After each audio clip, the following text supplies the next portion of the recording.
ఒక్కసారన్నా బండి సంజయ్ అంటే ఆయన రేవంత్ రెడ్డిని విమర్శ చేసింది మీరు విన్నారా? మూటలు వెళ్తుంటే పట్టుకోవాల్సింది ఎవరా?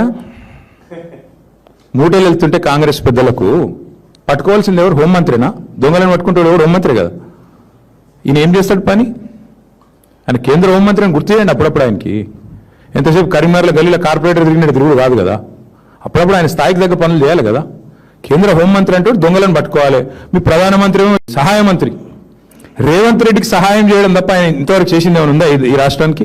ఒక్క పైసా పని ఎక్కనన్నా? మా వేములవాడ గుడి నిన్న అదేదో దివ్య భారత్ స్కీమ్లో అలా చేరనేలేదట. నీ పార్లమెంట్ పరిధిలో ఉండే గుడి సంగతి నీకు దిక్కులేదు, ఖయాల్ లేదు. ఎంతసేపు రేవంత్కు రక్షణ కవచంలాగా గోడగా నిలబడాలి. ఏమైంది మరి? చెక్ డ్యాములు పేలిపోతుంటే ఎక్కడో కాదు, బండి సంజయ్ పార్లమెంట్ పరిధిలోనే చెక్ డ్యాములు పటాకులు పేలినట్టు పేలిపోతుంటే కాంగ్రెస్ నాయకులు పేలుస్తుంటే ఏం చేస్తున్నాడు కేంద్ర హోంశాఖ సహాయ మంత్రి? కేసు పెట్టి నలుగురిని లోపల ఏరాదా? మరి ఏంది మీ ఇద్దరి మధ్యన ఇంత ఫెవికాల్ బంధం?